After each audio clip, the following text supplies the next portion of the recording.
Oh, lovely touch from him though. Harry Kane, Lucas Moura, can you do something, please? Last chance, Matt Doherty! Oh, you shite! There could be From the dead to the don't fuck it up now, Go and win it! Let's go Last for chance! Stephen Berghvall! Stephen Berghvall's through! Win it, Stephen! Come on! Yes! He's won it! He has won it! Oh my God! Oh my God! We did it!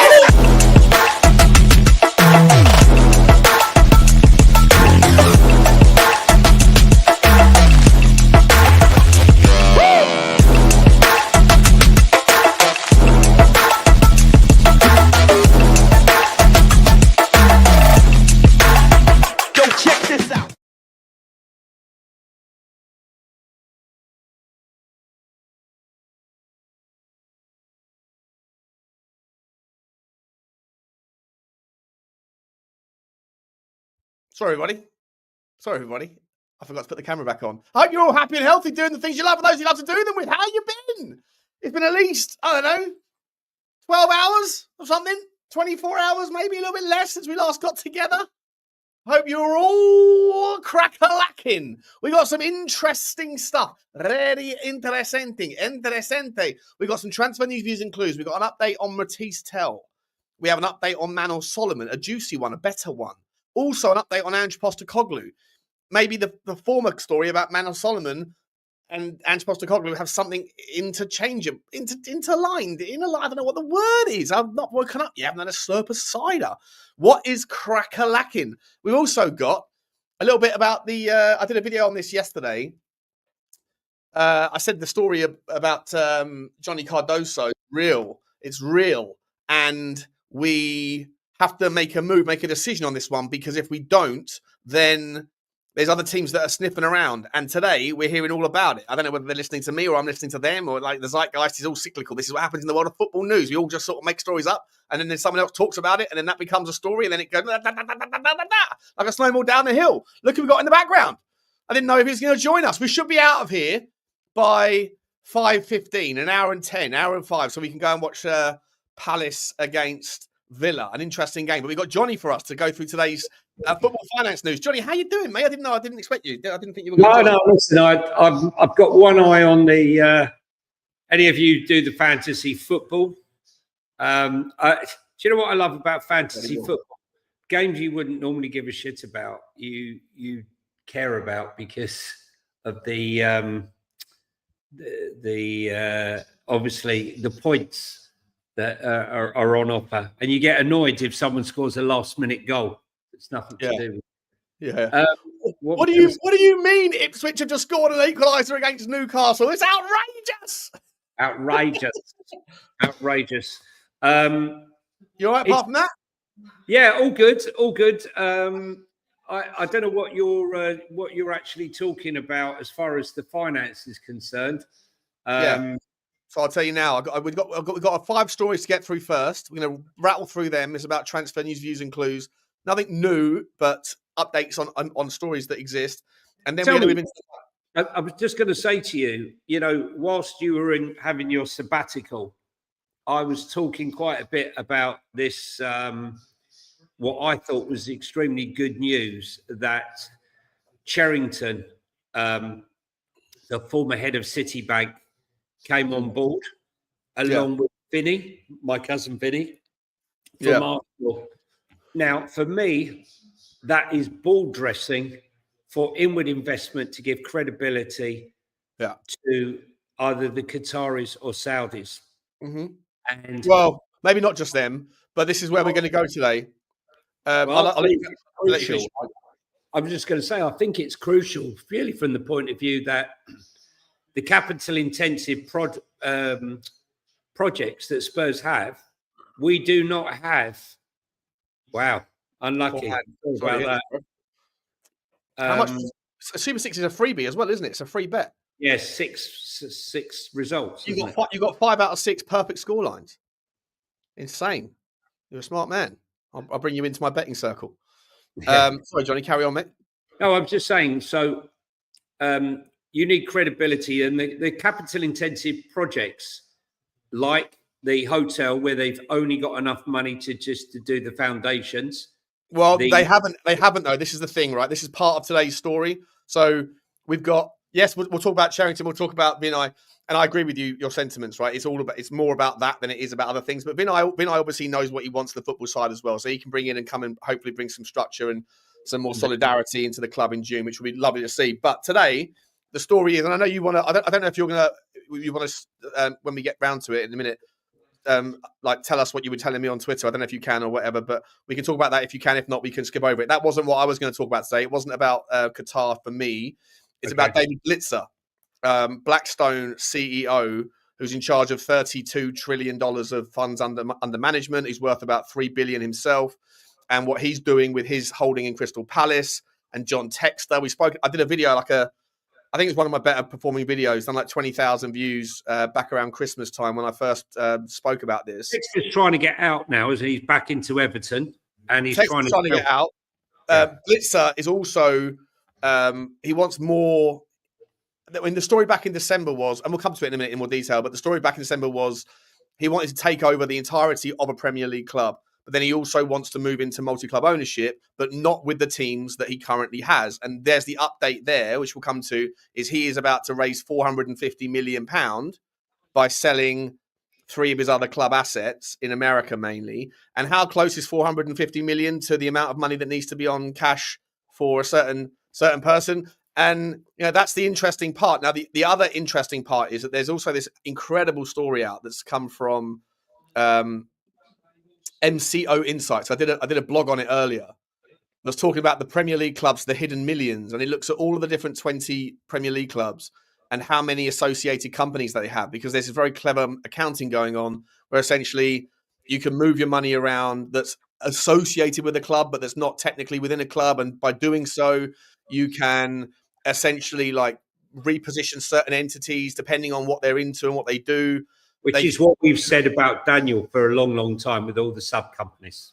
Yeah, but it's not just him. Like I'll give you an example. City Football Group, they've got 13 subsidiaries that span 5 countries.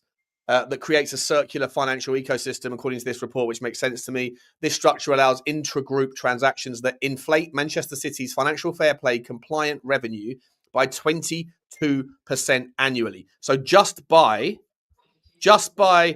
like not having it all under one umbrella and then having it here, there, and everywhere, you can push numbers around on a plate, and then depending on what those entities sort of investments are and what category you file them under, you can move them for tax purposes to other areas of the world. Then you can introduce, now with the third party transactions and the director loan deals all up in the air because of what happened back in January as well. It's all a madness, but it's a fascinating kind of story that we're going to try and merge together here, Johnny. So I know you're going a little bit blind, but hopefully we can work it off. Do you know what's beautiful about that? You can't prove that the overpricing is not correct. You would never prove that in a court of law. Yeah, because valuation's in the eye of the beholder, right? It's like love. Correct. You cannot prove a kid who's never kicked a ball isn't worth £20 million. You can't. Yeah. You can't say that a company isn't willing to pay Man City more money than anyone else for sponsorship due to their success. And I want to align with the brand, even though it's still within that ecosystem, which is why I said to you, for example, if QSI were to come in with Spurs and they would say, well, QSI, they don't want to have anything within QSI, but then they have a company with QIA, right, which is the big umbrella of the QSI. QIA is the Qatari Investment Association, right? It's the big umbrella. I think the A stands for authority. It's just a subsidiary. So, for example, you could have Qatar Airways paying well over the odds to sponsor Spurs, who are in QIA, even though they're separate companies. Technically, they are one big ecosystem. And a bit like what we were talking about Aston Villa, the Egyptian owner, and his links to the Saudi boys, and how convenient it was to sell John Duran to the Saudis. You can't prove the Premier League is not smart enough to prove that these deals are legitimate. It's just unlawful. Like, it always struck me as odd, but I guess I'm a little bit blinded by my desire to see the leveling of the playing field. That I hoped that for once the Premier League would have their ducks in a row, but they don't, and it never really made any sense. Like, if you can, like, the only comparable metric, you could look at property and say, like, you look at the house across the street, right? If the house across the street, if it's similar to yours in the same neighborhood with the same standard, the same style, whatever, if that goes for 20% more, then you should expect to be able to sell your house for 20% more. But there's nothing stopping anyone paying 100% more or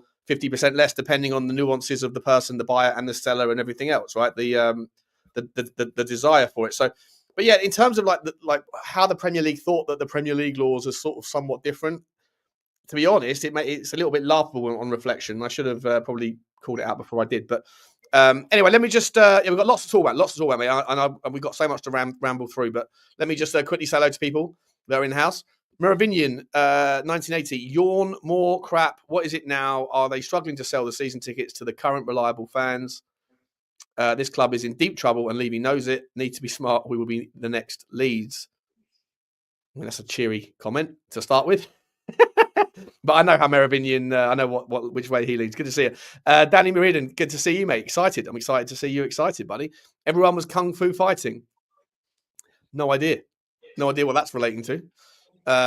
Must be some tangential relationship there with something else that's going on. Big up Sean and all. This will be interesting. I hope so, Tot Spurs. Good to see you, mate. Well. Druzilla's in the house. Smash a like and subscribe to the channel. Appreciate you. We're also on Sean Butler TV, Football Inc. and Twitter. So get over to Jonny H3232 on Twitter as well, and get on to Talking Tottenham 80. Is it 1882, Jonny? Yeah. Yeah. So like all the links are in the description. And on, if any of you are on TikTok or TikTok as well.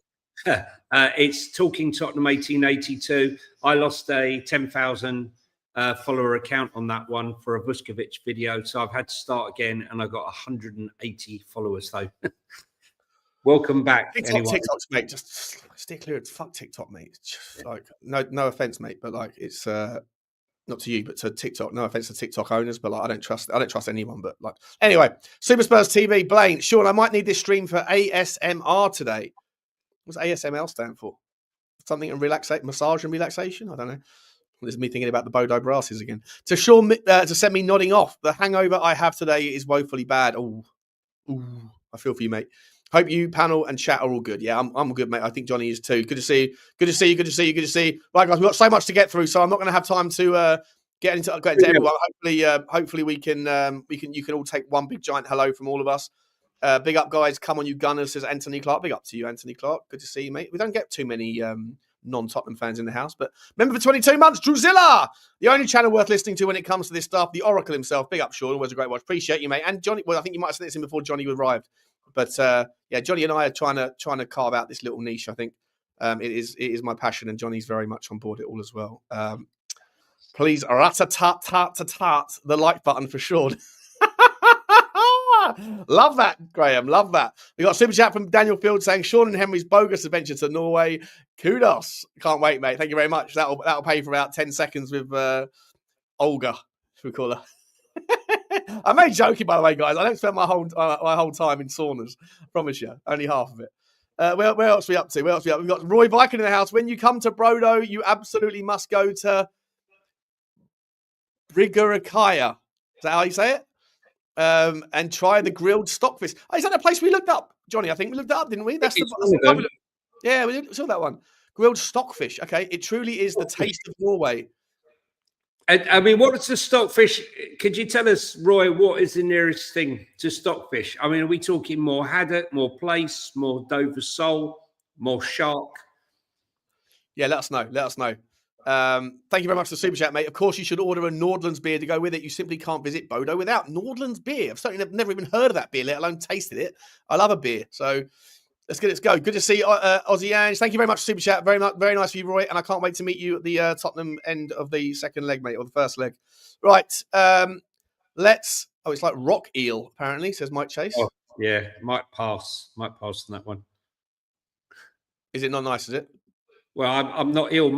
Whenever I think of eel, I remember as a kid, my mum used to get jelly deals. Yeah, horrible. Jelly deals and cockles.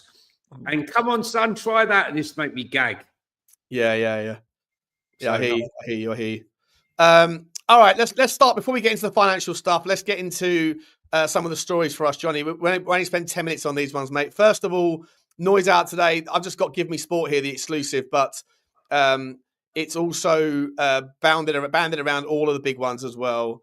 Apparently, so the original price for Mathys Tel was at 40, was to give us a buyout option for 42 million. But apparently, it looks like Tottenham are more likely to be able to, because Bayern Munich are willing to negotiate, according to this report, and also they haven't got any intention of integrating him back into the team. £30 million. Where's the actual number? Hang on, where is it? I'm not trying to quote nonsense to you. Maybe it's on a different article. Maybe I got the wrong article up. No, I haven't. This is the right article, I'm sure of it. Anyway, £30 million was the story. Would you pay £30 million for Mathys Tel, mate? No, not currently. I think we have to wait, Sean. I'll tell you what I was going to say to you. I think we have to wait to see how we get on in the Europa League. If we win the tournament, then I'll renegotiate 25 million plus sell on. Yeah. If we don't win, I'm not spending 35, 40 million pounds when we're going to have very little money to spend, when we really need we need somebody for now. We really need now players. I tell you what, I get the vibes from him. I agree with everyone that says he hasn't earned it, he hasn't done it, he hasn't justified it, his output's not good enough. Yada yada yada. I don't disagree. But just like you and I get gut feelings about players like David Hansko, right? Like I have about Skov Olsen, like the other player went from Bruges and went to Germany on the left hand side. Like you get feelings, even Lucas Berghvall. We see him for 5 minutes and we just know. Like I remember you talking about Eberechi Eze when you saw him for QPR back in the day as well, and you just know. Yeah. I think that Mathys Tel has it. I love his energy. I love his work rate. I know he's a bit raw. I love his confidence, and I think this kid does have it. I really do, and I'd pay £30 million for him because I don't really have any confidence left in Sonny. I know Sonny's still a top goal scorer, one of the top goal scorers this season, but I just think at some point we have to look for a new direction. And I also I hear the argument about we've got 25 wingers, none of them are really good enough. Yeah, I get all that, I do, but sometimes you just got to trust your gut, and my gut is saying, like, or maybe another loan for another year. I don't know. Maybe another £10 million loan, whatever. I don't mind, but I don't want to see this story end. Can I ask you a question? Right? Can I ask you a question? If you know we don't have much money to spend in the summer transfer window, when we need a six, where we need a backup left back, yeah. This is all I'm saying is I don't have a problem per se. But I think I have to work out what sort of money we're going to be left with after the window. I've got to tell you something. First 10 minutes of today's game for Leyton Orient, okay, against Wickham, he put in 2 balls that would have had Solanke, Jamie Donnelly, Richalison salivating. Jamie Donnelly, yeah, Jamie Donnelly. He needs to be back in our squad next season. Yeah. I think he's good enough now. The quality of balls that he whips in is exactly what this club has needed. And he's got the confidence to do crazy, unbelievably wild things with the ball at his feet. He's not afraid to look up and bang it from halfway. He's not afraid to do that. Like it was that goal he scored last week where he flicks it up and then pivots off his left and smashes it. That was almost like it was like a B-Tech version of Thierry Henry's goal. Yeah, it was Dele Alli, Thierry Henry. And what about the goal he scored against Man City? Yeah, halfway line. Should have been a goal. Yeah. And look, he's done that 3 or 4 times in the youth team. I've got no problem with Jamie Donnelly. I don't know where I'd prefer to see Jamie Donnelly in the 10 rather than a winger spot, which is why I'm kind of also okay. We played the game last night about sell players, buy, sell, keep, whatever. Yeah. I don't really mind if James Maddison does want to sunset his time at Tottenham. I'm not like I don't mind if he stays, but I don't really mind if he goes. I'm not that bothered because I do think Jamie Donnelly for me is I think he looks like a better 10 than he does off the wing. I just think he's too useful to be stuck out on the wing waiting for the ball to come to him. I don't agree. I don't disagree. But listen, that £30 million we're talking about for, we'll move on because I've got so much to talk about, not a lot of time. This is the next story, right? Oh, maybe this is where I got the £30 million from. No, I'm sure I saw £30 million from Mathys Tel. Let's assume I was right about that. Leeds United one step closer to Manor Solomon deal as 30 million Tottenham update emerges. So what did I say to you remember last night? I said to you minimum 20 million, and you went, no, we're not going to get that for him. 15. Yeah. No, I said 12. I said I'd take 12 for him. If we can get 30 million quid for Manor Solomon, and this is Leeds United.news, I don't know, it's just obviously just the fan channel, but they're saying that because of the new investment that's going in that direction into Leeds, that it says here Tottenham reportedly value Solomon at just 15 million, but that £30 million. Oh no, here we go. That's it. Spurs are ready to planning to negotiate a deal with Bayern at around 30 million. That's where I'm getting confused. So the £30 million would be for Manor for Mathys Tel, and £15 million for Manor Solomon. To me, like a £15 million net swing, that's okay. Because I'd even forgotten Manor Solomon was a part of the football club until recently. So listen, Manor Solomon, look, too much disrespect, if you want my honest opinion. 20 goals, 20 goal assists, 20 GA this season, right? Coming back from injury. I'm sorry, he's going to come to the Premier League and he's going to be scoring goals. And people are going to say, why did we sell him so cheap? Yeah. That's what I believe. I mean, I just disagree. I don't see anything in him. I don't rate experience. Mathys Tel is promise. And what's Manor Solomon? Well, 20 GA, right? In the Championship. Okay, what about when he was playing for Shakhtar Donetsk in the Champions League, ripping it up there? Why do you think clubs were trying to sign him? He's done it like very small here, and he's injury prone, mate. Like, he'll come back to Tottenham and get injured on his first day and spend it like he'll be like a Wilson Odobert story. But this is what I don't understand. You will spend 40-50 million pound on promise, right, of a guy who scored a penalty, a tap-in, and a goal in the last 25 games, nearly 1,000 minutes. It's not. Well, I wouldn't spend 40-50 million pound on Mathys Tel. That's the point. I'd spend 30 million pound if you were getting 15 million pound back for Manor Solomon. Right. That's what I'm saying. But like, I think that Mathys Tel has.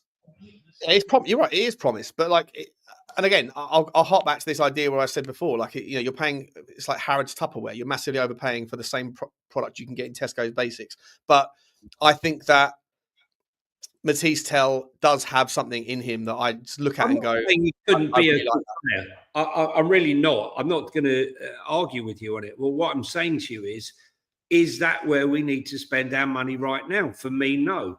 We need a monster six. We need a great left back. We need a player. If Jamie Donnelly's not coming back, I'm not going to sit there and rely on James Maddison to have a go. Yeah. Yeah, no, I don't disagree. I hear you on that, on the priority list. He's not, Mathys Tel isn't top of the priority list, but if you can find a way to make it work, I'd rather that. I'm not trying to block Mickey Moore's progress either. And I think that if we had a good manager in next season, there'd be space. But I haven't seen anything from Mickey Moore that gets apart from just what I've heard, that he's this wonder kid, generational talent. But I haven't seen anything of that in a first team shirt. And I know he's 17, I get it. But I've said 1,000 times, if you're good enough to be in the first team squad, and then you're old enough to be in the first team squad. But once you're in the first team squad, you have to be compared and contrasted to other people in the first team squad. And for me, he hasn't done anything. He's not done as much. He's not been as exciting as the few moments we've seen from Wilson Odobert, and he's not been as exciting as the few moments we've seen from Mathys Tel, to me, thus far. Yeah.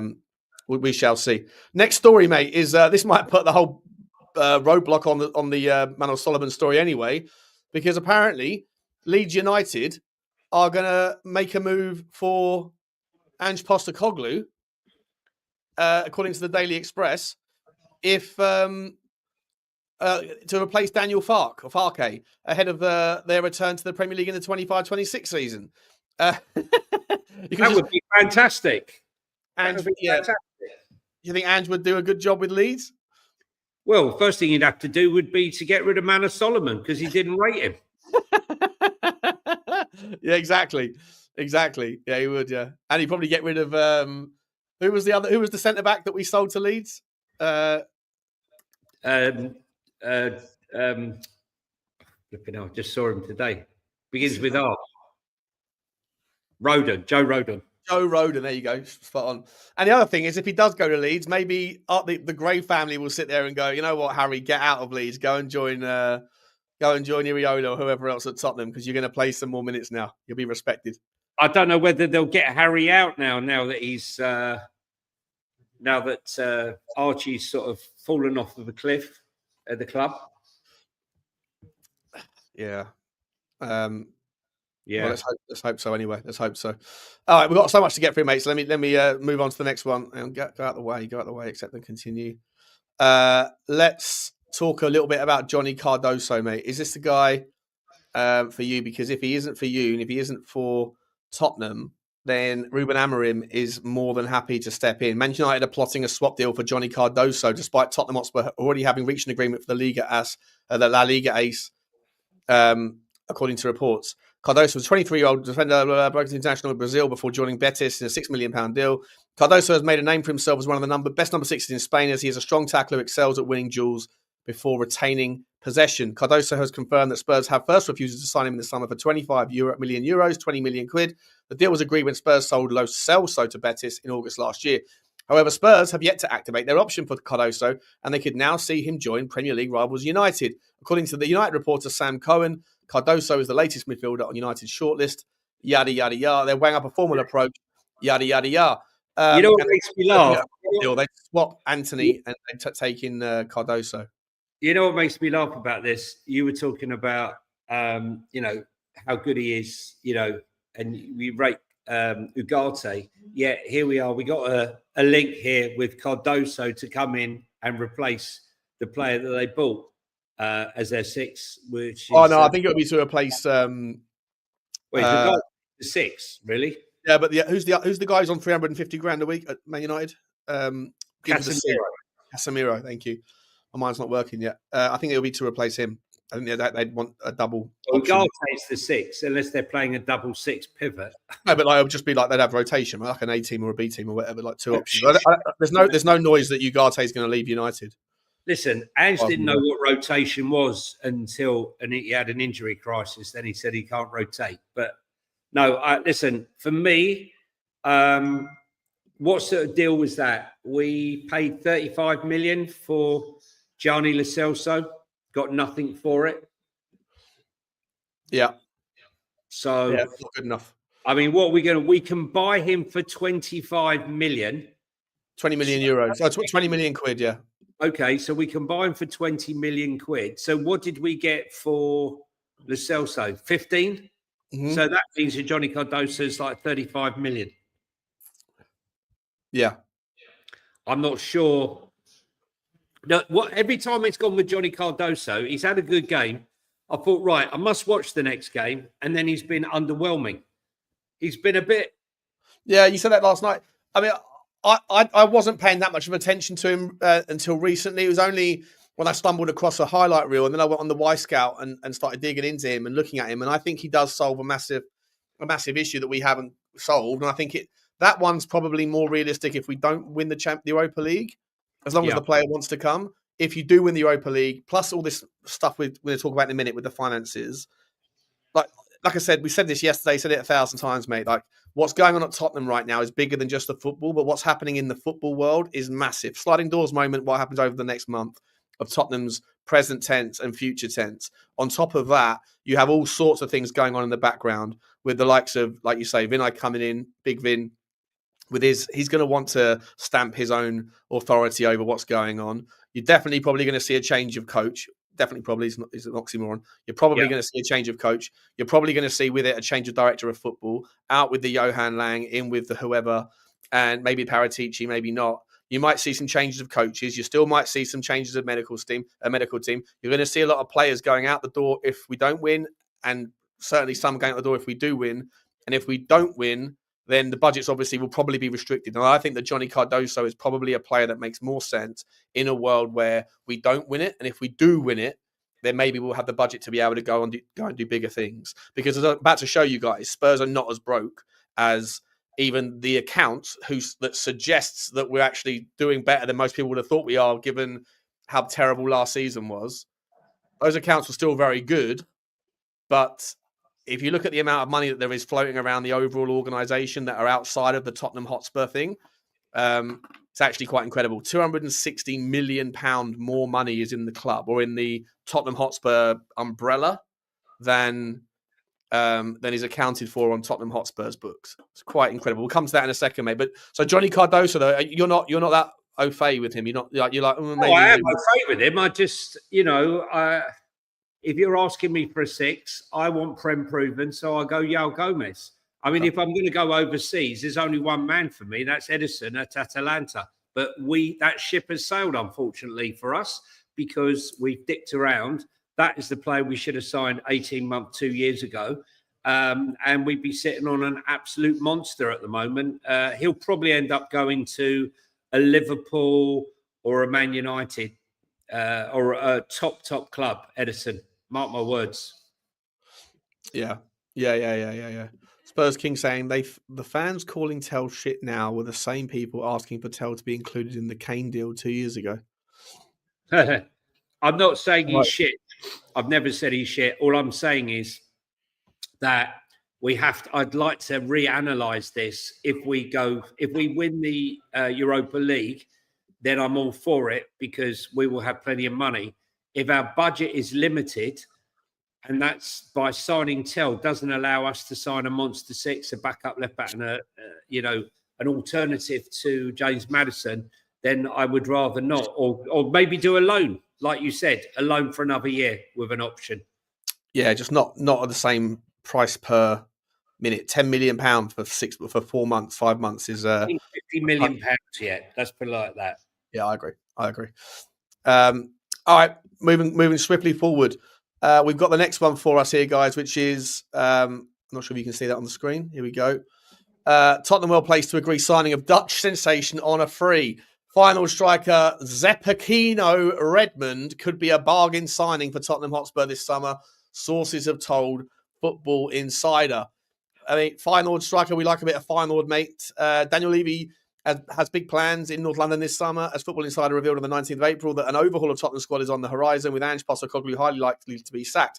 I mean, the top there, Sean, said it all, right? Actually, when you just said Tottenham well placed to agree signing of Dutch sensation on a free, I thought I've never heard of him. He's on a free. He's dishonourable. Yeah. So, bargain signing. He's 18 years old.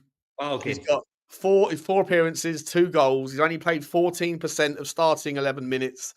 He's a striker. Look, I haven't even had time to look him up, to be honest. I don't know anything about him. When I first saw the story, I was like, wait, who? I watch a lot of Feyenoord. I don't know this guy. I don't know who he is. But starting a crash. Yeah. And Pete O'Rourke just makes these things up, doesn't he? But according to sources, tomato sauce, HP sauce, and the only sauce I want is hoisin. Yeah, they're nice. Yeah.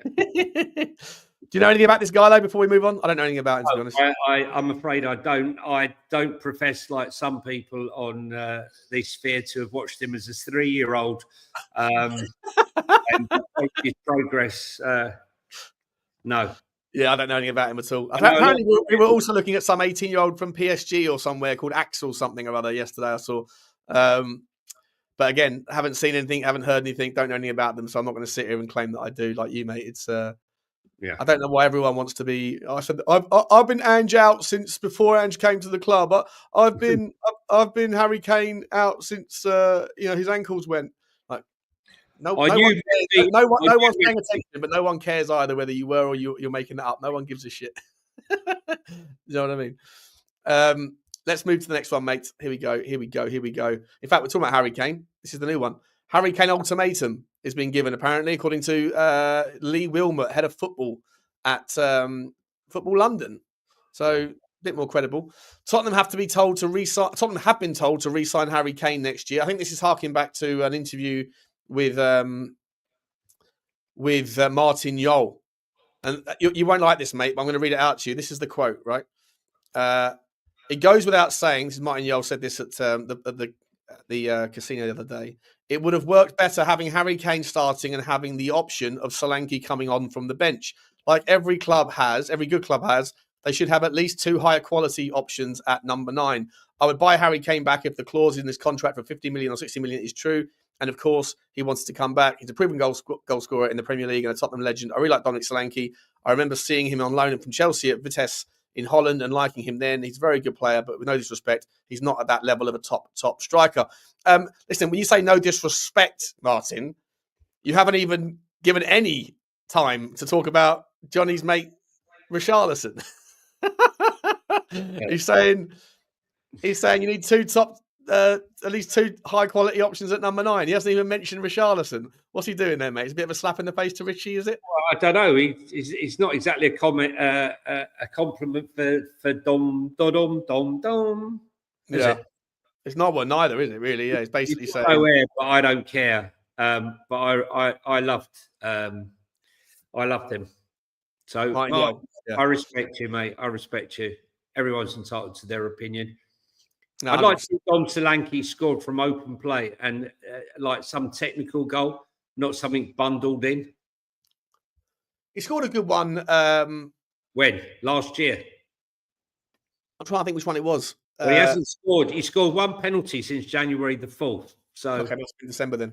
But the one where he took it down and like used his body weight and then shifted the ball to the right hand side and then put it bottom bins. Remember that one? Like I said, months ago. Rare. Would you take Harry Kane back for 60 million quid? Would you drop the budget on him right now? Yeah. Yeah, same. All day long and twice on Thursdays. I'd have Harry and Poch win double, and Poch would play the kids. Donnelly would get minutes. I mean, I'm not being funny. If Donnelly was whipping these balls in, that he was whipping in today for Orient, for Harry Kane, he'd be having a field day. The curl on his shots, he's got a beautiful left foot. Honestly, it really has, mate. No, you haven't got to convince me, mate. I'm buying it. I'm buying it, mate. He's he looks the real deal. It's just a question of whether or not it's easy to do it at that level, but with a little bit fewer seconds that you have on the ball. But he looks like an instinct player, doesn't he? He's not afraid to do anything. He looks like it all comes so natural to him. United. I was at that game. Is that Man U away? It must be. Yeah, it must be Man U away. Surely. I'm sure it was Man U away. I was at that game. Seems like a lifetime ago. Do you think Richie would be the beneficiary of a good Donnelly? Oh yeah, definitely. Listen, look. The thing is, as bad as it was, can I open a tin of beans? Yeah.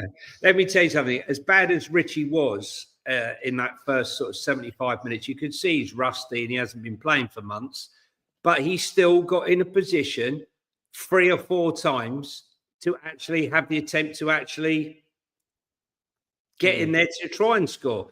Whereas every time the ball comes into the box, Solanke, who's more so wanky at the moment, is outside the box. He needs to be in the box. Yeah, again, though, but I'd make the argument, and it's a subjective one, I'd make the argument that it's about the way that the manager sets the team up. That with Solanke, he's playing the sacrificial lamb, whereas with Richarlison, he's not asked to do that. You know, so maybe ask less of Solanke. You know, maybe ask Solanke just to sit in the box and let's see. But then Solanke's never been known for his aerial strength, has he? So I've got some news, guys, fresh off the press. As of now, Tottenham Hotspur Football Club have slipped to 17th place in the league. That's another 3 million down the tube for Daniel Levy. Scary, mate. Scary. Wow. This might be one of the reasons why he wants out, guys. Let's pivot. There's 650 people watching right now, 700 people nearly watching across all socials. I don't know where that's split, but go over to Football Inc., link in the description. If you're on the Sean Butler TV, hit the like and the subscribe. Same with Football Inc. If you're not, get over to Spurs Talk. Just go round robin. The links are all there in the description, guys. Go and smash the likes and spend some minutes on the other ones. Also, if you're on Twitter, then make sure you follow and also follow JohnnyH3232. And if you are someone that spends time on Instagram and TikTok, then go and find Jonny at Talking Tottenham 1882. We're going to move into the financial side of this conversation right now, Jonny. And like I say, this is a bit of a multifaceted one, right? So we're going to start with the story about Blitzer. Then we're going to talk about what else is going on with Blitzer and Crystal Palace, because he's just invested 30 odd million quid into London, into this, into like a pool hall venue type place, a sports bar type vibe. Basically, the people that created Top Golf have gone into business with him, and one of those will likely be in Tottenham. So there's like a little bit of an overlap there. But on top of that, so we're going to talk about this bit here with the Blitzer thing. We'll talk about Qatar if we can, Jonny. Can I just say, Sean, just to interrupt, you said he owns BlackRock. It's Larry Fink that runs BlackRock. No, Blackstone. He doesn't own it. He's Blackstone. He's the CEO of Blackstone. Right. Yeah. No, I was thinking when you said Black, I didn't hear it. I thought you were talking about Larry Fink at BlackRock. No, BlackRock have got 900 billion. Sorry, no. I'm more excited with that one. 900 billion, 9 trillion. Is it 9 trillion they've got, or 18 trillion, something crazy.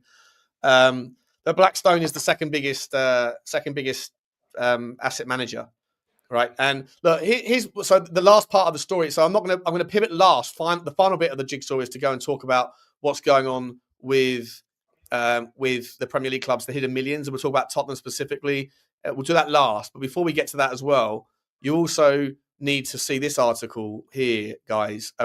This is done by Playing the Game, but they've interviewed Steve Menery. He's quite interesting guy to read. He's done an interview with I think Jason Stevens and a few others in this article. It's quite a cool article to read. But they talk about all of the. Sean, will you forward that to me? Yeah. Right now, yeah, no worries. It's talking about the pitfalls of. I'll put it in the private chat, mate. Okay. Yeah. The pitfalls of MCO ownership and American owners, and that these guys come in and they want an exit. They want an exit plan before they even get into it. We'll read through it in a minute, right? So, we've got be careful the devil you wish for is not something I like to say because I know it pisses people off. But MCO multi-club ownership is something that I've been wanting Tottenham to get into for a long time if we can do it the right way. But there's that article talks about it in a different light, and it's kind of made me go, oh, okay. There's some stats and facts in there that kind of reshape it. Anyway, let's start with this story from Adam Williams. It's also been banded around in a few other places, but this is from TBR Football. It talks. These articles are quite long. They talk about nothing really, slightly relevant stuff. Anyway. Fenway Sports Group have put less money into Liverpool than ENIC have into Tottenham. Yes, Liverpool has spent a lot more. In fact, since 2019, Liverpool has spent a combined 2.72 billion on wages and transfer amortization compared to Tottenham's 1.63. But if you go back to 2020, when FSG bought Liverpool, the two club revenues were almost identical. Hang on a second. This isn't the bit I want to get to. Here we go. Officially. Good. So we're back into 16th place. Sorry. 3 more million. 3 more million.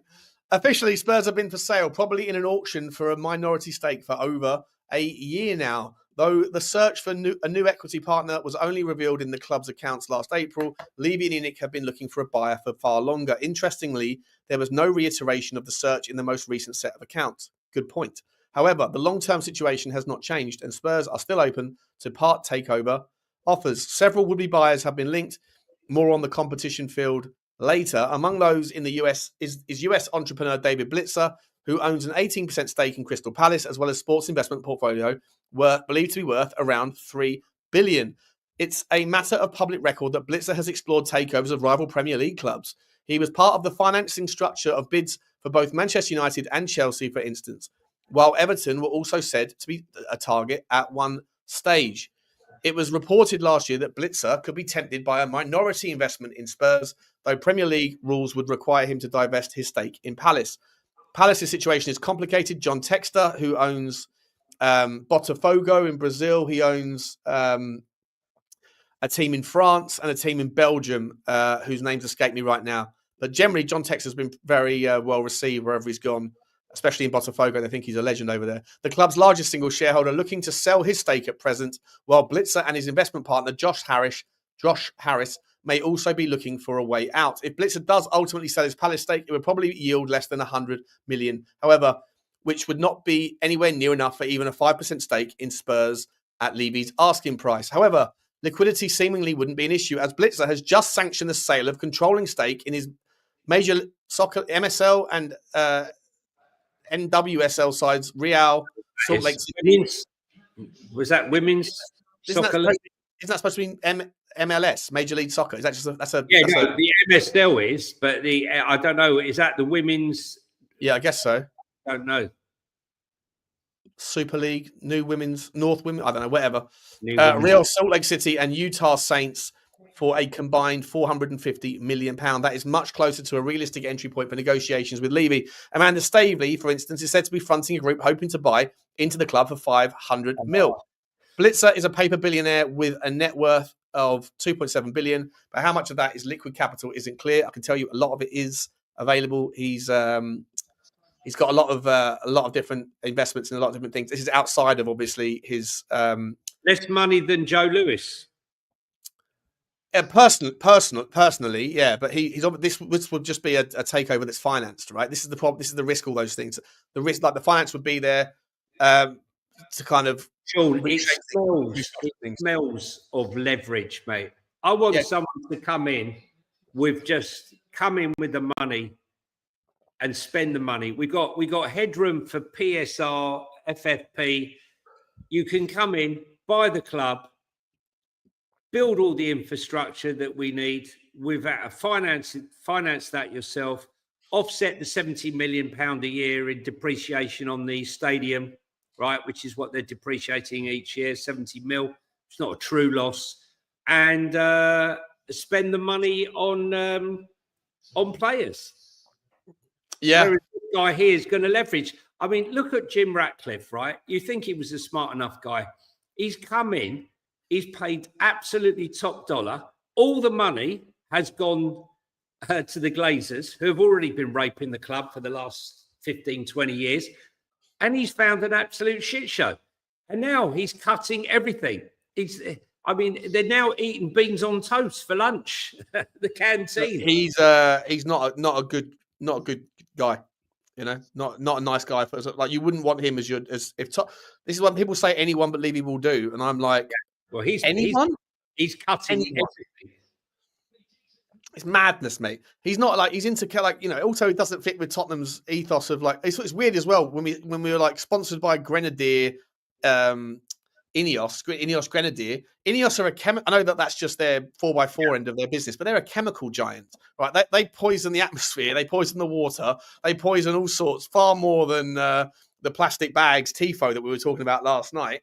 And yet we're supposed to be the biggest green club. It's all odd. I don't want anyone like him. And to be entirely honest, David Blitzer, the value for me in David Blitzer is his relationships and network, right? Like within that kind of portfolio of companies that he manages 3 trillion quid's worth of, there's going to be fledgling data companies. There's going to be companies that are on the leading edge of technology and data and analytics. And I think that I'd like to see Tottenham doing more in that regard. We heard that we're moving in that direction. Don't really know what it looks like. You suggested a couple of months ago, mate, when we were talking about this last in February, that I don't know if you were saying this from your heart or from knowledge, but you were saying that it kind of looks like Johan Langer or whoever is doing it is identifying the players that they want and then fitting the data to support the argument versus look at like, okay, we need a set number 6. Let's go. What does a number 6 look like? The way that I use Y-Scout, I want someone who's got pass completion of 90%. I want someone who's got tackles per game at this. I want someone who can. You do it. That's how you do it, right? And then you go from 25,000 players down to like 6, and then you go, okay, now let's go and look at them in the eye test. Yeah, you don't say, I've got 3 players here. Can you run the data on them and tell me which one's best? Yeah. Right? You do it the other way around. What do we need? We need a monster 6. Okay, we need a monster 6 that can always get forward. It's got creativity. He can tick all the boxes. Okay, we've got 3. We got 3 that fit that bill. How many of those can we get? We can possibly only get 1 of those. Then you go after them. You don't go and say, well, I can get hold of A, B, and C. Right. And which one? Yeah. Tell me which one's got 80% passing stats. Yeah. Okay. That's not how you do it. If that's your data, then just go and use FB refs. Just go and use FB refs. That's your answer. I'm concerned, and I've said this before. I have felt for a long while now that we are window dressing our board because I don't believe that Donna Cullen and Caldecott and all the rest have enough credibility in my book in the investment world. I'm not saying they're bad at their jobs. I'm not disrespecting their job. I'm saying that for private equity investment, you have to have people on that board who carry clout.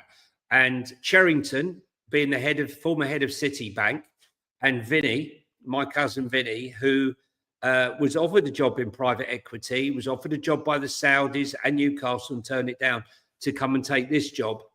I think have a lot of credibility. Now, why would they be added to the board all of a sudden?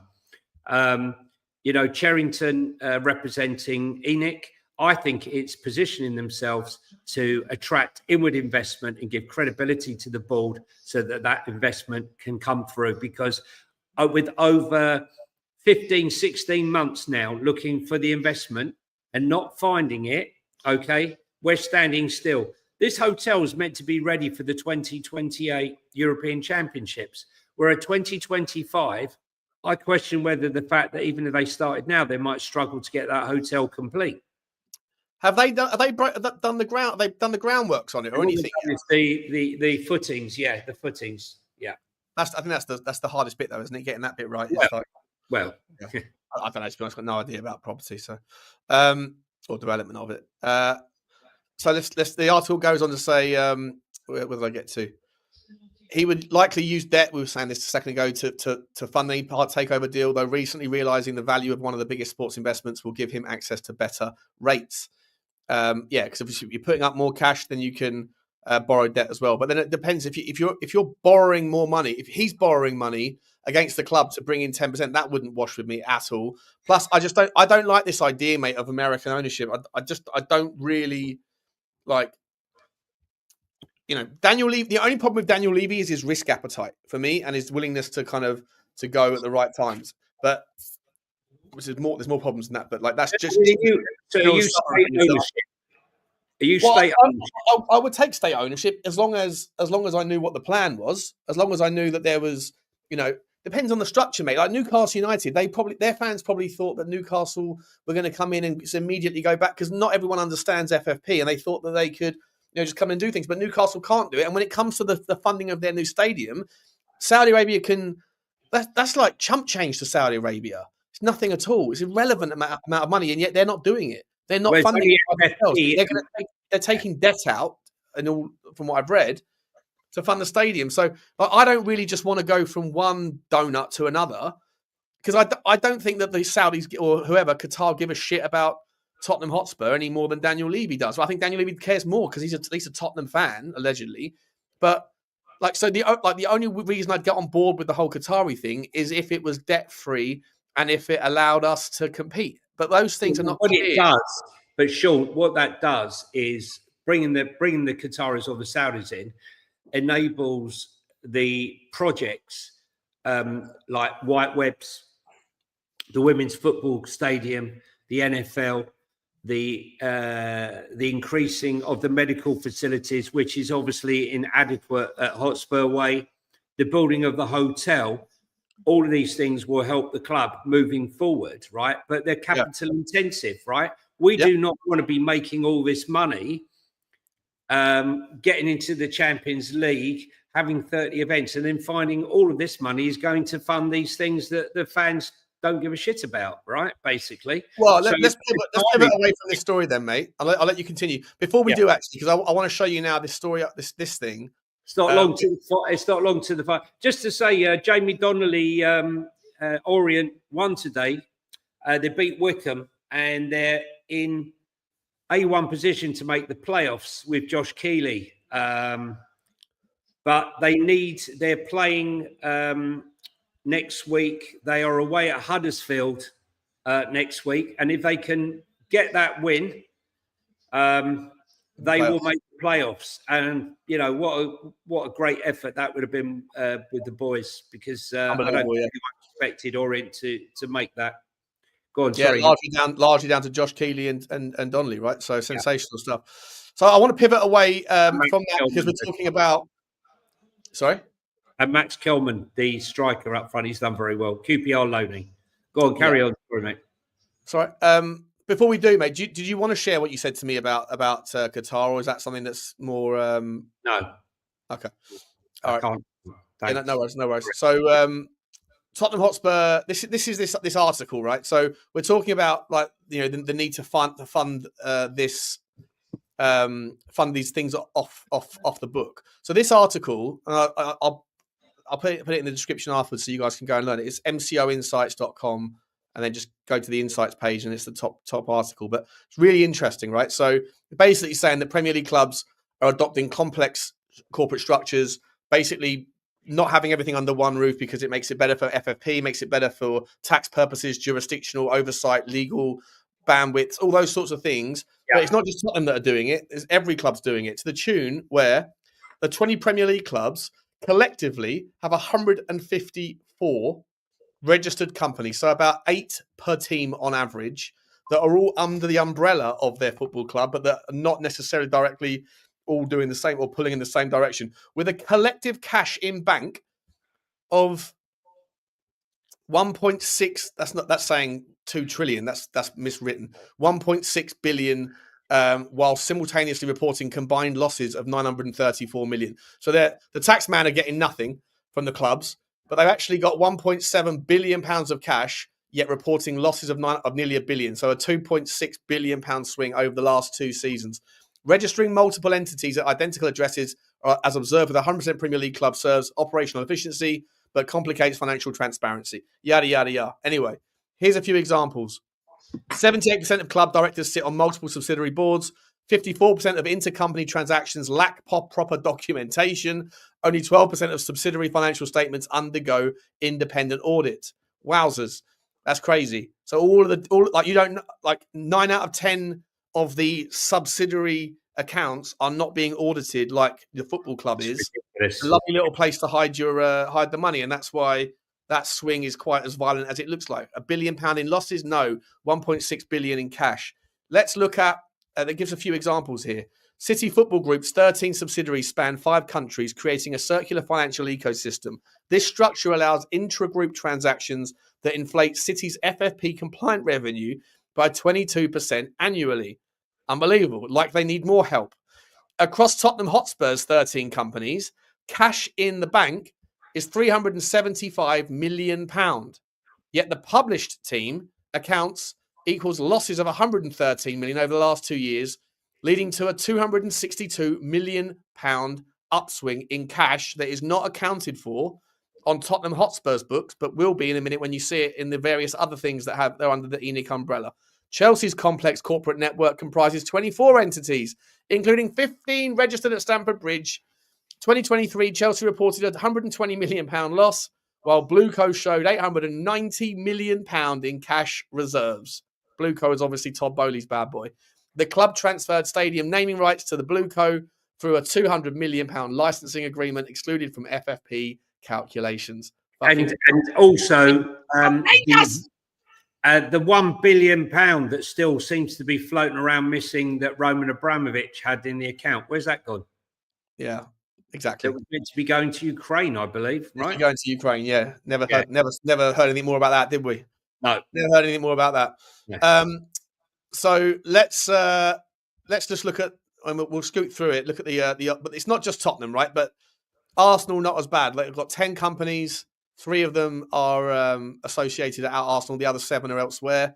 And there's their account difference is 17 million. So they're kind of not really hiding too much. Chelsea, £309 million is hidden. Brighton, £200 million is hidden. Aston Villa are actually the other way. They're down £186 million than what they should be in terms of accounting differences. Anyway, let's move to Tottenham. We only care about Tottenham today. 261 million. So let's scoot down and see what that looks like in reality. Aston Villa's finances are fucked, by the way. They are absolutely fucked. That's why I said to you yesterday, they're doing well, but they have to, because they are all in. They are all in. They've gone like red or black on the entire house. They've sold the house, liquidated the cashes, and they've gone all in. 96% of income is going on wages. Yeah, it helps. They probably got relationships where someone's going to scratch their back or whatever later on. But anyway, let's have a look at Tottenham. So ENIC Limited, total assets of 6.69 million, cash in the bank 6.45. So that's just basically a cash shell. Tottenham Hotspur Football and Athletic Club, total assets 610 million, cash in bank 22.34. Right, Tottenham Hotspur Limited. Is that total including the stadium? Which one includes the stadium? The stadium. The stadiums are down here, I think. Yeah, right, so 1 point. They see, I'm questioning that 1.9. I was total, but on the accounts that I was looking at, Sean, it said the Tottenham Hotspur Stadium was down as 1.5 billion asset. Yeah, there it's got it 1.9, including the cash in bank. I think that's probably doesn't include the depreciation of this season that's gone in. So maybe they haven't identified it, or I don't know, mate. I haven't had a chance to look to verify this stuff. But the MCO Insights is a legit company that you'd hope they'd be right about this shit, mate. I don't doubt it, but the value of the stadium was down at 1.5 billion.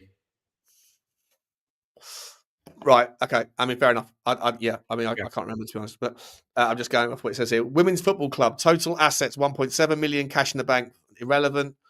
Doing well. Stadium Development Limited, total assets 383 million, cash in the bank unreported. So there might be some more money hiding there. As to here, Tottenham Hotspur Hotel Limited, total assets of 800 grand, cash in the bank unreported. Northumberland Development Limited, total assets 20k, cash in the bank unreported. Enfield Property Company Limited, total assets 5 million, cash in the bank unreported. I'm guessing that is for like the area that they own where the chip shop is, or Chick King, or whatever it is, right? One of these is for those. Well, no, I think that would be part of the, personally, I think that's part of the Northumberland Development Limited, potentially. It's hard to know. There's zero assets in the Northumberland development thing anymore. So I reckon, some of these are going to be associated under that umbrella. But Tottenham do own flats. I wonder why that's called Fairgate at the bottom, because I know they did a deal with Daniel did a deal with Fairview. So let's have a look. What is that one? Property, isn't it? It's an active company incorporated on 28th September 2017 with a registered office located in London. I thought it was a property. No, is it another property company? It's still at the Lily White House. Daniel Levy's the shock. And John Colcott. John Colcott, yeah. Yeah. Linking back to the main website. Inspection address changed. Interesting. Let me go back to my other page. So anyway, long story short, there's all the assets, the cash in the bank, and a lot of it is held off of about 142 million pound is held in the Tottenham Hotspur Stadium account, Stadium Limited, which apparently is all going to get fed back into the. That's what they always said, right? The stadium money is always going to get fed back in to the accounts, but that is not accounted for. The cash in the bank is certainly not accounted for on the Tottenham Hotspur financial reports. 100% isn't, because that is the cash in the bank that is there, and that does line up with what we saw in the financial accounts. So there's 142 million pounds sat in the stadium accounts. There's 200 million pounds sat in whatever this is. Well, I'm not sure. The service. Don't forget, this will be to pay wages, to service debt. I mean, that's not money sitting in there. Before anyone gets any ideas, this is all money to go and spunk on some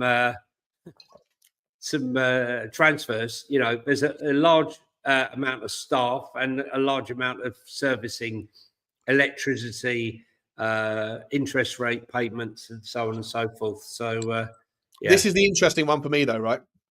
If the money that we need just to say to you, because I forgot to charge my my laptop last night after our stream, and so it says to me I'm on low battery. So all right, no problem, mate. If you drop off, It's all good. I know the game's starting soon as well. We won't be going too much longer, guys. Maybe another 10-15 minutes tops. But if you want the game on, we can put it on and talk about it. Tottenham Hotspur Hotel, mate. This is the interesting one, right? Cash in bank unreported, so we don't know what it is. But obviously, we don't know whether Daniel Levy needs that 500 million pound. Well, no, he needs the money. Look. The money he needs is to build the hotel. It's a capital intensive project. That's not going to come in at, a lot of money here. There's a lot of money there, mate, and there's a lot of money right here that I don't know what I haven't. I'll go and look into it later, but I don't know what this is and what's the difference between this How and much this. do you think it's going to cost to build a? How many stories was it? 50? I've got no idea, mate. I remember how many stories to build. I know they got it. Millions. It'll probably cost. I don't know. Like I'd imagine. I'm just massively hazarding a guess, but like 20, 30, 40, 50 million quid. Like many millions. A lot more than 20 million. Build 50 cost. million. I've got no idea, mate. I'm not. I don't know that. Build costs gone through the roof. Okay. Yeah, I wouldn't be 50 surprised. million. I've got no idea. 50 million, 70 million. Either way, Say it's £300 a square foot. I don't know how many floors they're building. To be honest, I've got no idea, mate. To be honest, I've got no idea. But it's just there's lots of. My point is right. There's money floating around this football club, and apparently all of these things was all supposed to come back into Tottenham at some point. So when is this going to come into Tottenham? Because it says here that total assets are worth around 2.7 billion, and the total cash in the bank is 375 million pound. Right, which is which is like someone's lying, right? 20 times higher. Unless this is wrong, this is 20 times more cash than what the Tottenham Hotspur accounts would have you believe. Right. So is that money for hotels? Is that money to redevelop the high road? Is that money just sitting there? Why is it sitting there? When's it going to be used? When do we get some visibility on it? Because as they say, 12%, only 12% of any of these assets across all the Premier League, where does it say it? Only 12% of any of these assets of subsidiary financial statements undergo independent audit. So none of us get to know anything about this. Not the tax man, they don't need to declare it. It's as simple as that. It's interesting. Certainly very, very interesting. And so that's the question for you, right? That's the question for the guys in the chat is like, should we be asking Daniel Levy to go, well, let's move some numbers around here, mate? Like, not necessarily like robbing Peter to pay Paul, but do a little bit of what Chelsea are doing. We've got all of these things don't even require you to go out to ENIC. They don't even require you to go to Tavistock. Just sell your left arm, this thing, to your right arm. Sell the women's football club to yourself. Loan it back. Sell the women's football club to yourself for 200 million. Exactly. Like to me, it's crazy that if this is true, then that is wildly misrepresented in the Tottenham accounts. And I'm going to go and do more digging to see if there's any substantiation to it, because these numbers look suspiciously similar, and the fact that they're both Tottenham Hotspur Limited versus Tottenham Hotspur Football and Athletic Club company, like I don't know if there's any overlap here. But look, this group might be wrong, but these guys represent themselves as advisors in the multi-club ownership market. Right? They are multi-club ownership insights, and Guess who scored again in the 92nd minute? Sessegnon. I saw someone talk about it in the comments. Yeah, good for him. Good for him. Where were you when you wore white? Look, these guys are apparently, advisors on multi-club ownership stuff. Now, this is the last thing I want to show you guys. Any takeaways on that, Johnny, quickly, before I go to the last story? No, I'm going to have to go, Shawnee. Unfortunately, I'm literally about to die. I've got it says 2%. No worries, buddy. We'll redo this one because it's something I want to go through. I think it deserves quite a bit of time, this one. Yeah, it's interesting stuff, mate. It's interesting stuff. All right, buddy. Enjoy the game, mate. I'll speak to you later on. Thanks for coming on. Yeah, take care, guys. Thanks for listening. I'll speak to you. Good luck. Smash the follow. Cheers, Johnny. Smash the follow on Talking Tottenham 1882 on Twitter, on TikTok and Insta, and get over to Johnny H3232. Cheers, Johnny, mate. Love you, man. Have a good afternoon, everyone. Come on in. Before I just get onto this last story then, guys, let's just I'll pick up the second half. We'll go for another 15-20 minutes. I want to do this MCO story in just a second, because I think it's all pretty much connected here. Like, it's all obviously football finance. It all relates to Tottenham, where I've been saying for a long time that I think that Tottenham Hotspur are missing the trick. We were the early groundbreakers on the MCO model back in the 90s when we had Slavia Prague and Rangers and all these things, and Tottenham were the fifth team to get bolted in, and every other team in European football, the vast majority of teams in European football now are part of some sort of multi-club ownership, but Tottenham aren't. Is it the last sort of final piece of the footballing jigsaw that is outside of the on-the-pitch stuff that can have some sort of value attribution, some sort of overlap, some sort of dynamic, fluid transition of intelligence, transition of resources, transition of opportunity, where you can bring these things together. My Twitter stream is just finishing for some reason. It's just cut out or whatever. It is what it is. Sayonara Twitter. If you are on Twitter, guys, then come over to YouTube to watch the last part of this. And let me get rid of that quickly. Sorry about that, Twitter fans. Where was I? Right. I just want to see how's everyone thinking about this. Anyone come in with any comments here on the stuff? Doesn't that hotel block the best view from the skywalk? I don't know. The hotel bill was estimated at 350 million. Oh, well, there you go. Fucking hell, Jesus Christ. I have no idea about the cost of a hotel, mate. It's not I've bought a couple of houses in my lifetime, but never been into property, really. I'm a stock market guy, not a bricks and mortar guy. Is Daniel Thievey up to his tricks again, says Archer. Stadium cash could be used to build the hotel if it's not already covenanted elsewhere. That's true, Reese. There may be a separate company for the training ground facilities, Sean. Yeah, that didn't look like it was referenced. Maybe that was the Athletic Coast side. I don't know. Don't die, Johnny, says regards, Daniel. Regards, Daniel. Good name. Good name. Making excuses for spending £120 million on two of the worst strikers in the league. Who's doing that? Not sure who's doing that. What are we doing here? I don't know what you're talking about, mate. We're talking about football finance. What are we doing here? It sounds like back in the day with me, Sava, and Perchy.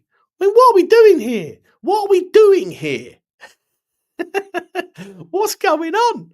Anyway, let's pivot to the last part of the story. Let me know your thoughts, guys. Let me know your thoughts. But here's the football MCO's crisis. Really interesting. Multi-club ownership is not necessarily about football. Wealthy individuals and investment firms are buying clubs for business leverage, financial speculation, or elite networking, often at the expense of fans and the financial stability of the clubs. The growth in multi-club ownership, MCO, is beginning to slow, but the problems created by investors looking to build up portfolios of clubs, often simply for monetary gain, are not. Issues with MCO abound, from abuse of the transfer system to alienated fans and undisclosed ownership holdings. There you go. Undisclosed. Not reported. Play the game. Started tracking MCO in 2021 when 156 clubs from around the world were found in 60 MCO groups. That figure had grown to 366 clubs by May 2024, doubling that is. And nearly 400 clubs are now controlled by 147 different owners or ownership groups focusing on Europe. The 2009 Treaty of the European Union recognises sports' unique characteristics that distinguish them from other economic activities, but for many of the owners buying up football clubs, this distinctive feature is an opportunity to make money.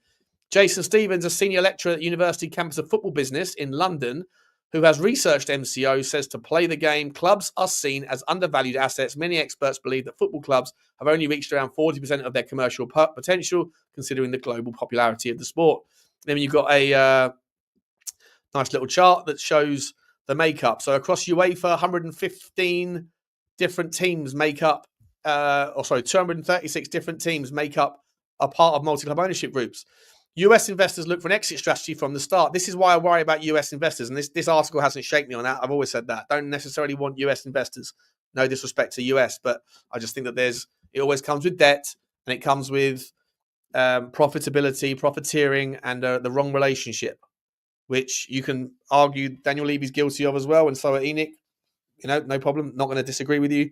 But two wrongs don't make a right. Of the 147 different MCO groups identified by Play the Game, 128 have stakes in clubs in Europe. There's now 147 different MCO groups. Wowzers. There was only 60 a couple of years ago. I'm pretty sure. I read, and it said, 60 MCO groups in 2021. Now there's 147. Gee whiz. 128 have stakes in Europe and 44 in the USA. There are more clubs, 38 in MCO in the USA than in any other country, and North American investors are constantly looking for opportunities, but some of those appear to have mixed motivations. Every American investor will ask what the exit strategy is at the start. Just getting in. How do I get out? Says Tim Keach, a director at MRTK Insights, which advises sports investors. I'm not ideologically against MCOs, as the theory of sharing resources is fine. It's nice if you are an English club and you can put a player in Portugal and then get a work permit. Don't need that anymore thanks to Brexit.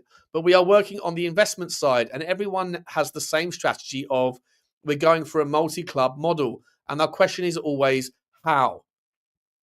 There has to be a clear plan. You can't just cannibalize a club. They are all just saying they are going to run things really well, but the plan appears to be buy up a load of clubs and flip them. Some US groups buy 3 clubs in 3 countries, and in 6 months, 2 have failed. Wow. Size of MCO groups. There's only 6 MCO groups that have more than 6 clubs. I think City Football Group is 1. Friedkin might be 2. Liberty Media might be 3. Eagle Holdings, is that John Textor? Has he got 6? No, he hasn't got 6. He's one of the 5 club ones or 4 club ones. I can't think of the others. Is Red Bull maybe? I'm not sure. Red Bull have got 4 or 5. I don't know if they got 6 or more. Let me know if you guys know. If someone could look that up, that would be great. Financially weak clubs were further weakened by the COVID-19 pandemic, which created opportunity for investors who appeared to offer club salvation. However, there are many examples of how clubs in MCO fail to benefit. In France, where at least 21 clubs are in MCO, Bordeaux and Nancy were relegated to the 4th and 5th tier respectively due to financial problems. In Belgium, there are 16 clubs in multi-club ownerships, and repeated examples of these teams running into problems, including KV Oostende going bust in last year. Another Belgian club, KMSK Danes, would have been a century old next year, but was let down by 2 sets of MCO investors. The Flanders-based club was one of 3 clubs in a portfolio assembled by ACA partners. I've never heard of them. Who are ACA? But in November 2024, the Singaporean investment group walked away. There you go, Singapore. Didn't know that. Another group, AAD Invest, stepped in promising to save Danes, but these promises came to nothing and Danes folded. Fucking hell. Imagine you were a fan of that team, or were a fan of that team. Despite this failure, AAD Invest was subsequently able to acquire an 80% stake in Italian third-tier club ACR Messina, which had been put up for sale by its owners for €1 in 2022. And they only bought 80%. I can't give you the full euro. I need my bus fare home, but I can give you 80 cents. What are we doing here? Tim Keach says that without player trading, the amount of investment needed for a football club just to exist is incredible, and some investors looking to buy into clubs do not realise this. He adds, you see ridiculous people coming from all over the world with no proof of funds. Football has the ability to attract strange people who will come along and make promises. It's very difficult for existing club owners to say no to large amounts of money if you are losing money every year. The impact of MCO ownership and its potential consequences continues to generate regular fan protests across the board, from Reading in England to Troyes in France and Silkeborg in Denmark. For supporters, the concerns lay in their clubs losing their identity as a small part of a large group of clubs and a mistrust of investors looking for a deal and making undertakings that are not always kept. Look, a lot of these stories clearly are about micro teams in micro leagues, but that's the thing with MCOs. Like, you're not going to be able to, Daniel Levy or anyone else isn't going to be able to go and like keep hold of Tottenham and then also go and buy Monaco and also go and buy, Heerenveen. They're going to go, if you're going to do it, you're going to go and buy either teams in terrible leagues that are in the top league, or you're going to go and buy lower league clubs in more prominent leagues. But either way, fans' worries about losing the identity are real. If you are playing pecking order politics in your team, where I don't care if you're from Slovenia or you're from Russia or you're from like Malta, your team is your team. And do you really want to play second fiddle to the bigger boy like Tottenham? Or look at what happened with Bill Foley at Bournemouth, right? He bought Lorient, or tried to buy Lorient, and the fans the ultras at Lorient went absolutely barney because they weren't interested in any way, shape and form being part of a pecking order that saw Bournemouth be top of the pops. They weren't interested in that. Look, and Bill Foley generally is a good chairman. Like he does what he can to help his teams out, but no one's going to be happy. Not everyone's going to be happy anyway. Fans from clubs at the top of the model are not so bothered, but low. Oh, he's saying what I'm saying. Should have read that article first, that line first. Says Neve Omani, Chief Operating Officer and Head of Governance at Football Supporters Europe, which is researching the experience of supporters at clubs in MCO in conjunction with Football Supporters Association. Multi-club ownership is a real worry for League of Ireland clubs right now because there's good value to be had and clubs don't have much money. Denmark is a fruitful area for MCOs, and we're being contacted by a lot of supporters there. MCO is going to be a major topic at our Congress this summer in Malmo. I'd like to go to that. That'd be good.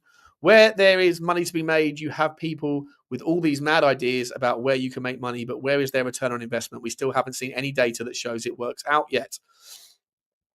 It only works out if you've got unbelievable excellence in your operating system and you've got the money where you can swallow the losses initially. Look what the City Football Group did. Look what Red Bull did. They have brilliant relationships with the clubs. They have these Chinese walls, these fake organizational structures that pretend like there's no conflicts of interest. But of course there are. I'll say it 1,000 times. I'm still pretty confident, 95% confident, that there is a statistic that says that more players have traded between Salzburg and Red Bull than have traded between any two other clubs in the history of European football.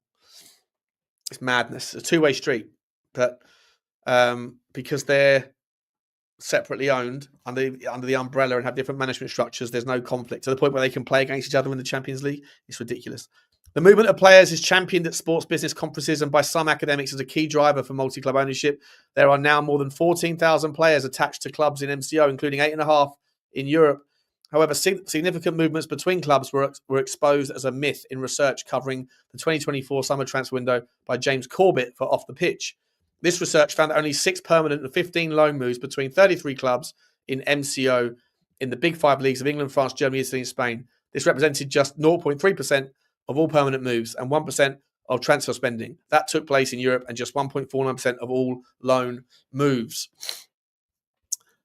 Yeah, well, first and foremost, I guarantee you that one of those was... I don't guarantee you, but I'm pretty sure it would have been one of those. Would have been the Red Bull thing. Would another one be Manchester City going with Girona? You know, going Girona, Savinho, is it, that went from Girona to Manchester City? You know, it does happen. It does happen, but you're right. It's not the biggest pick. The biggest draw is essentially shared learnings and the ability to send players out and to find top talent. Right, there's going to be top talent everywhere. Plus, it sets you up foundationally in that area. So, like, if you're just hearing about a player from Chile who's 16, who's the next big thing, it's going to be difficult to kind of make that conversation happen. But if you have a club that's in Chile, then you have relationships down there that already know those players and can kind of create that merry-go-round. So you don't have to transition the players between the clubs, but you just get the first dibs on potentially a future that works out. Anyway, loan of players challenging governance rules. Where clubs in MCO are moving players around, their owners are challenging regulations brought in by governing bodies for the good of the game. Let's scoot forward here to one reason for the slowdown in MCO growth has been an increasing trend of large group investors forming consortia, which can take time to put together and are often opaque. MCO growth is slowing down because interest rates have been up, you donuts. That's the only reason, in my opinion, or the major reason, is because it's too expensive to fund. It's too expensive to fund. When zero interest rates were the ever-present factor in the economies of Europe and the Western world since 2008 until 2022, 2023, it was very cheap to get debt and you could do what you want with it. And if you've got a high growth industry like football ownership, then it makes sense. But when interest rates went to 5.5%, 6%, suddenly it's bloody expensive to borrow money, especially if you're a weak financial entity like this article is suggesting a lot of these people are. So I don't think it's necessarily down to investor forming consortia. I think it's just the access to the costs of capital. The high profile nature of investors can, however, generate more transparency. US actor Will Ferrell, for example, has a stake in US Group 49ers Enterprises and a minority holding in English Championship club Leeds. Will Ferrell owns some of Leeds, does he? Wow. Which 49 Enterprise has owned since 2023. Ferrell is also part owner of the US Major League Soccer team, Los Angeles. Let's finish up the article. There's a lot of rich people in their 30s and 40s who want to own a club, but I don't think they understand what it takes to run a club. The networking opportunities are unbelievable. It's a great opportunity to get access to very rich people as a loss leader. If you are a money manager, you can tap into that when you need money in your next money-raising round. That's a great opportunity. It's a very expensive club to be a part of, but as a fan, do you want that for your football club? Probably not. I mean, the article carries on, but it's a good article. How much more is there to go through? Not too much. We'll finish up here. Fernando Reutmann of CIES Sports Intelligence which also tracks MCO, says a significant recent evolution in the MCO landscape is that several groups have been expanding in size, concentrating even more clubs in the hands of a small group of owners. Many of these investors are also connected with each other through other investment in football and sports in general. The result is a scenario whereby direct and indirect links between clubs are becoming increasingly intricate and perhaps complex to appreciate in their entirety. So this article is basically saying that the reason it's not working, guys, is because donuts who got money but don't know what to do with it, don't know how to run a football club, that they're just inept. I think it's a bit of a. I mean, obviously there's some truth to that, for sure there is. Just because you're a wealthy man doesn't mean you understand the intricacies of football. And it's also making the argument that if you're a fan of a football club, especially ones that are not at the top end of the multi-club model, then you're going to be a sacrificial lamb, and you're going to end up more often than not on the wrong side of the opportunity cost. To me, that's not going to affect Tottenham. I still think that Tottenham can and should go into this in some vein, but ultimately, from my research, teams that it gets easier as you go along, as you learn the model. But the hardest part is to go from one club to two, make that a success, and then to three. But you need to know people. You need to be able to take your hands off the reins, trust people to run the clubs that you're not directly involved in.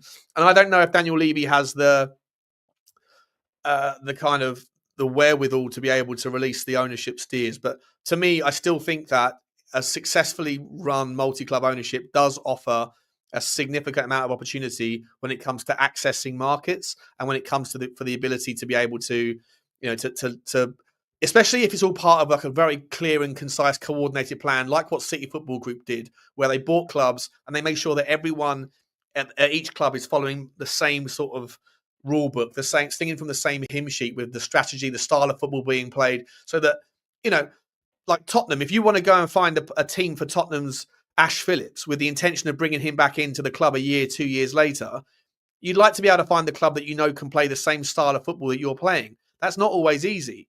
Whereas it's a little bit easier if you own clubs in Belgium, in Denmark or whatever, and you know that the part of the plan here is we're going to send, you have a team that is a League One standard, you have a team that's a Championship standard, and you have your Premier League, and that can be in England or it can be elsewhere, but that when you send them out there, they're of a certain age for a certain level, playing a certain style of football. And if you do coordinate it, I think it does make a lot of sense. But ultimately, it also does, that particular article, which I think is a really good one, it does actually express that there's a lot more going on with the likelihood of failures than we hear about. We don't hear too much about that. And when you combine that with the other article that we went through a minute ago with regards MCO insights and the ownership structure and who owns what and where's the money, not just at Tottenham, by the way, this is all across the Premier League.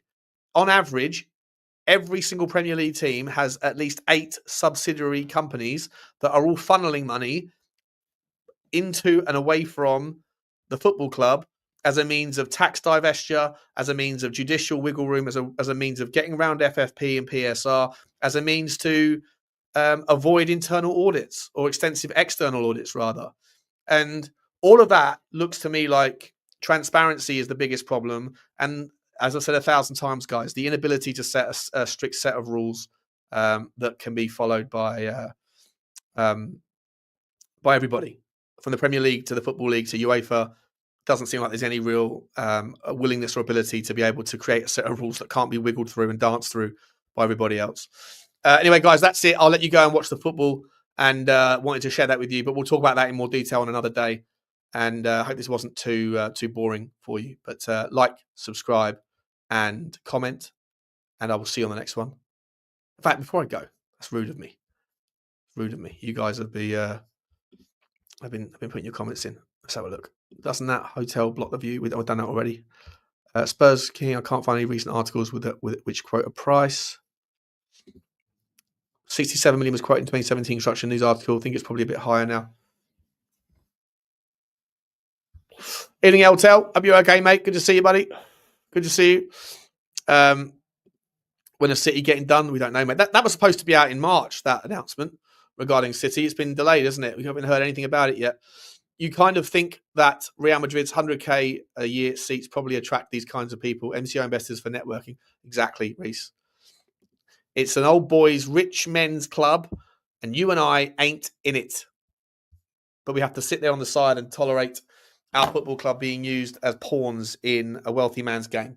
It is what it is, guys. We ain't going to solve anything today, but I just wanted to leave it there, and I'm going to go and watch the second half of the football. Come on. Who are we rooting for today? Palace? Do you want who's it? Palace against Villa and City against... Who's the other one?